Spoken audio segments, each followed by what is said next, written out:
Morning students, ज्ञान विहार की online कक्षाओं में आपका स्वागत है।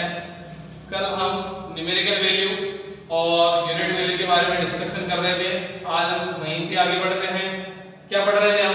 देखो, हमने आपको बताया था न्यूमेरिकल वैल्यू यूनिट वैल्यू के इनवर्सली प्रोपोर्शनल होगी, या फिर हम इसको लिख सकते हैं numerical value unit value. Numerical value और यूनिट वैल्यू का जो मल्टीपल होगा वो कांस्टेंट के इक्वल होगा, ये हमें याद रखना है। ठीक है, इसके बाद हम वापस इस पे आते हैं n proportional to 1 upon u। तो अगर देखो इनवर्सली प्रोपोर्शनल में क्या होता है, उल्टा होता है। अगर आप नीचे वाली वैल्यू अगर u को आप इंक्रीज करोगे तो n डिक्रीज होगा, और u को आप डिक्रीज करोगे तो n क्या होगा, इंक्रीज होगा। और डायरेक्टली प्रोपोर्शनल में क्या होता है, अगर आप किसी एक वैल्यू को इंक्रीज करते हो तो दूसरी वाली भी इंक्रीज होती है, और डिक्रीज करते हो तो सेकंड वाली जो वैल्यू है वो भी डिक्रीज होती है। लेकिन इनवर्सली प्रोपोर्शनल में क्या होता है, उल्टा होता है। देखो यहाँ पे हमारे पास जो है u को हमने क्या किया, इंक्रीज, तो n होगा डिक्रीज, और u को हमने किया डिक्रीज तो n होगा इंक्रीज। तो ये सारी चीजें इनवर्सली प्रोपोर्शनल में होती है।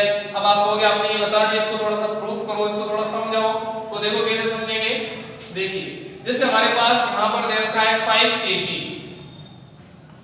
तो 5 kg को मैं क्या कर सकता हूँ, सबसे पहली बात तो 5 kg को मैं क्या कर सकता हूँ, 5 kg को मैं अगर इसको ग्राम में कन्वर्ट करूँ तो 1 kg में कितने ग्राम होते हैं, 1000। तो मैं इसको लिख सकता हूँ 5000 ग्राम। और इसको बताने से पहले आप एक चीज और थोड़ा सा समझो, वो चीज क्या है, जैसे मतलब जो यूनिट ऑफ सिस्टम है वो भी 2-3 तरह के हैं। तो जैसे मान लेते हैं पहला जो सिस्टम है उसमें n और u की वैल्यू है n1 u1 constant first system में। जो दूसरा सिस्टम है उसमें n और u की वैल्यू है n2 u2 कांस्टेंट। ठीक है, तो ये भी कांस्टेंट्स के इक्वल और ये भी कांस्टेंट्स के इक्वल, तो दोनों को इक्वल कर सकते हैं। ये हो जाएगा n1 u1 और ये हो जाएगा n2 u2। तो यहाँ पर हमने यही किया है, ये है हमारे पास, हमने इसको 5 kg में मेजर किया। तो 5 क्या है, 5 है नंबर, और पहली कंडीशन में है तो n1 और kg का यूनिट, तो इसको ले लेंगे पहली कंडीशन में है तो u1। इसी तरह यहाँ पर हम बात करेंगे सेकंड कंडीशन में 5000 का है नंबर, तो इसको लेंगे n2, और ग्राम का यूनिट, तो सेकंड कंडीशन में है तो इसको लेंगे u2। अब आपको यहाँ तक क्लियर हो चुका होगा, यहाँ तक आपको बात समझ में आ गई होगी। इसके बाद हम आगे बात करते हैं, जैसे ये है 5 kg और ये है 5000 ग्राम। ठीक है, अब हम आपको ये बताएंगे कि u को इंक्रीज करने पर n डिक्रीज कैसे होता है और u को डिक्रीज करने पर n इंक्रीज कैसे होता है। लेकिन इससे पहले आपको एक चीज पता होनी चाहिए कि kg और ग्राम में ग्रेटर कौन है, बड़ा कौन है, बड़ी यूनिट कौन सी है, बिग यूनिट कौन सी है। तो 1 kg में 1000 ग्राम होते हैं, तो इसका मतलब kg क्या है, बड़ी यूनिट है, बिग यूनिट है। तो हम ले सकते हैं kg is more greater than, या kg इज ग्रेटर देन ग्राम। ठीक है, इसके बाद नंबर में तो आपको बताने की जरूरत ही नहीं, 5 और 5000 में से मोर कौन है, ज्यादा कौन है, ज्यादा 5000 ही होंगे। इतनी सी बात है, आपको दिखाई दे रहा होगा। तो यहाँ पे देखो आप, यहाँ पे अगर हम बात करें n1 हमारे पास देखो kg, यहाँ पे क्या है ग्राम, तो हम यहाँ अगर kg की बात करें तो kg ग्राम से ज्यादा है, kg ग्राम से ज्यादा है, तो kg क्या है, kg ग्राम से ज्यादा है, तो kg किसकी वैल्यू है, u1 की। तो u1 को हमने क्या कर दिया, u1 को हमने इंक्रीज कर दिया, u1 को हमने बढ़ा दिया, u1 को हमने इंक्रीज कर दिया। तो u1 जब इंक्रीज होता है, u जब इंक्रीज होता है तो n क्या हो जाता है, डिक्रीज। तो n1 क्या हो जाएगा, यहाँ पे n1 यहाँ पे हो जाएगा डिक्रीज, n1 यहाँ पे क्या हो जाएगा, डिक्रीज। डिक्रीज कैसे हुआ, यहाँ पर 5000 है और यहाँ पे कितने हैं, 5। आपने यूनिट को बढ़ा दिया, यहाँ पे क्या थी ग्राम, तो आपने यहाँ kg में बदल दिया, तो kg है ग्राम से क्या है, ज्यादा है, जो kg है वो ग्राम से क्या है, ज्यादा है। तो यूनिट को आपने बढ़ा दिया तो नंबर क्या हो गई, कम। अब हम इसकी बात करते हैं, ये जो है इसमें क्या होगा, ग्राम u2 जो यूनिट है वो kg से क्या है, कम है, बहुत कम है। तो u2 को आपने क्या कर दिया, डिक्रीज कर दिया, u2 को आपने डिक्रीज कर दिया, तो n क्या हो जाएगा, इंक्रीज हो जाएगा, n2 क्या हो जाएगा, इंक्रीज हो जाएगा। तो देखो kg से आपने इसको किस में कन्वर्ट कर दिया, ग्राम में, और ग्राम केजी से क्या होती है, कम होती है, तो U2 को आपने क्या कर दिया, डिक्रीज, तो N2 क्या हो गया, इंक्रीज। पहले कितने थे 5 और अब कितने हो गए 5000 या 5000।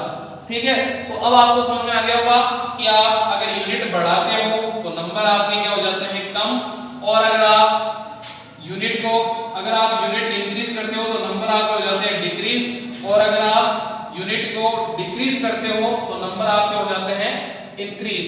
तो अब आपको ये अच्छे से समझ में आ चुकी होगी n प्रोपोर्शनल टू 1/u, तो u increase n decrease, u decrease n increase. ठीक है, इसके बाद हम आगे बात करते हैं, कुछ यूनिट्स और भी हैं उनके बारे में बात करते हैं। कौन सी यूनिट है, देखो लेट्स सी, other units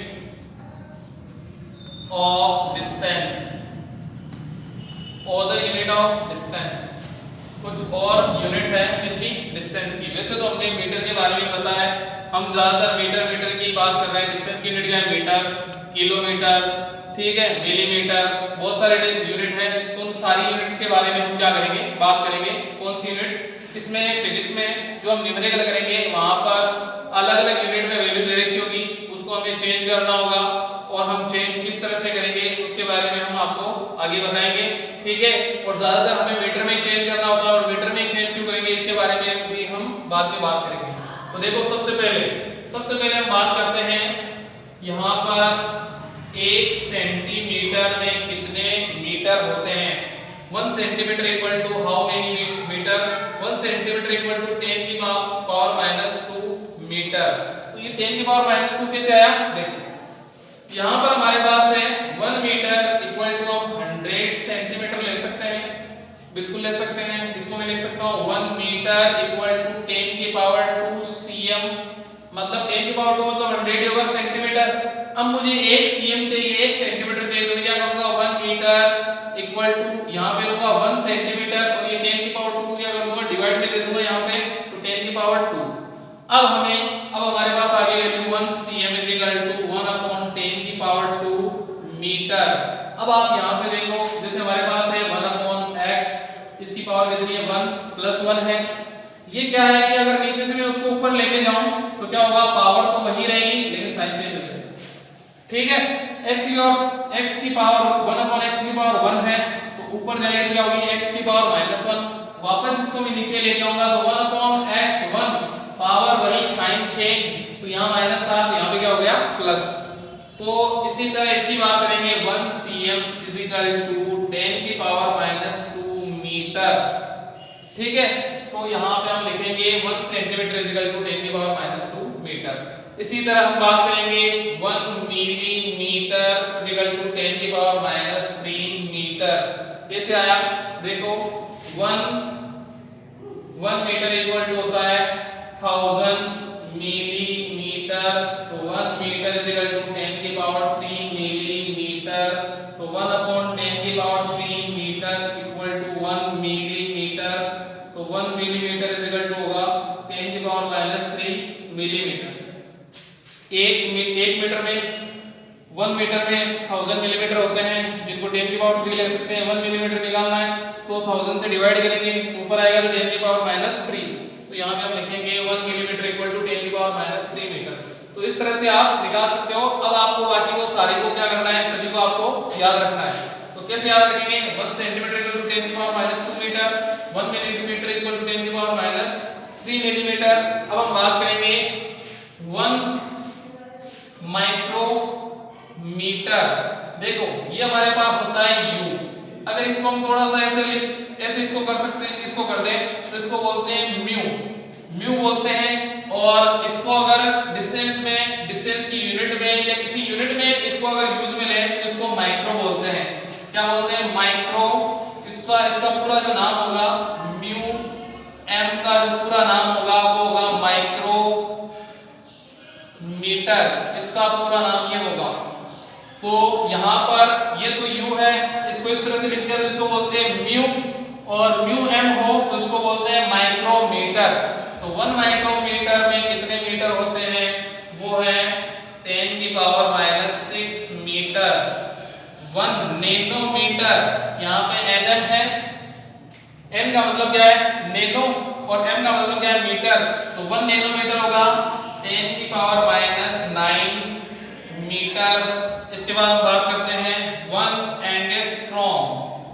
अगर a है उस पे यहाँ पे 0 लगा दिया, डिग्री लगा दिया, तो उसको एंगस्ट्रॉम बोलते हैं। एंगस्ट्रॉम इसको एंगस्ट्रॉम बोलते हैं। तो 1 एंगस्ट्रॉम किसके इक्वल होगा, वो होगा 10 की पावर माइनस 10 मीटर। ठीक है, तो ये यूनिट आपको याद रखनी है। इसके बाद हम बात करते हैं 1 पिकोमीटर, पीएम हो तो इसको बोलेंगे पिकोमीटर। 1 पिकोमीटर होगा 10 की पावर माइनस 12 मीटर। इसके बाद बात करते हैं 1 एफएम। एफएम का मतलब है 1 फर्मी ले लो, या इसको बोल सकते हैं फेक्टोमीटर। इसकी वैल्यू होती है 10 की पावर माइनस 15 मीटर में।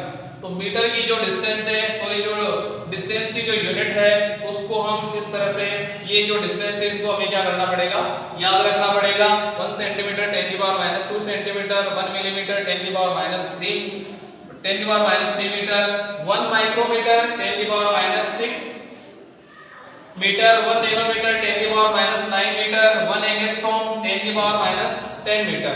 आपने एटम पढ़ा होगा, एटम की जो साइज होती है वो एंगस्ट्रॉम में होती है, 10 की पावर माइनस 10 मीटर होती है, मतलब एंगस्ट्रॉम के ऑर्डर की होती है। इसके बाद हम बात करते हैं 1 पिकोमीटर जो होता है 10 की पावर माइनस 12 मीटर। इसके बाद हम बात करते हैं 1 फर्मिया, 1 फेक्टोमीटर, वो होता है 10 की पावर माइनस 15 मीटर। तो एटम्स में आपने न्यूक्लियस भी पढ़ा होगा, एटम्स होता है ऐसे, तो इसमें न्यूक्लियस की जो साइज होती है बहुत स्मॉल होती है। तो कहने का मतलब ये एटम की साइज कितनी है 10 की पावर माइनस 10, मतलब एंगस्ट्रॉम के इक्वल। ठीक है, तो एटम्स बहुत ज्यादा स्मॉल होता है, तो इसकी साइज जाहिर सी बात है इससे भी छोटी होगी।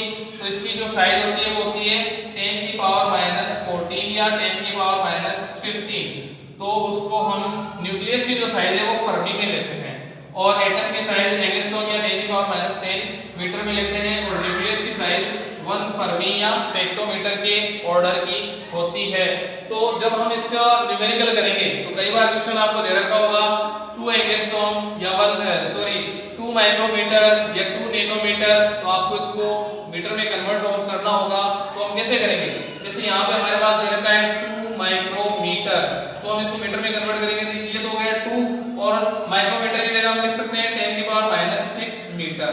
अगर आपको दे रखा हो 3 मिलीमीटर, अगर आप इसको कन्वर्ट करना हो किसमें, इसमें आपको मीटर में कन्वर्ट करना हो, तो यहाँ पे लिखेंगे 3, और मिलीमीटर की जगह मिलीमीटर के स्थान पे हम रखेंगे 10 की पावर माइनस 3 मीटर। तो ये वैल्यू हमें न्यूमेरिकल में चेंज करने में काम आएगी, जिसको आपको अच्छी तरह से याद करना है। इसके अलावा ये तो हो गई हमारे पास डिस्टेंस की यूनिट, इसके अलावा हमारे पास टाइम की यूनिट भी होती है, उसके बारे में हम डिस्कस नेक्स्ट लेक्चर में करेंगे। Okay, thank you, bye.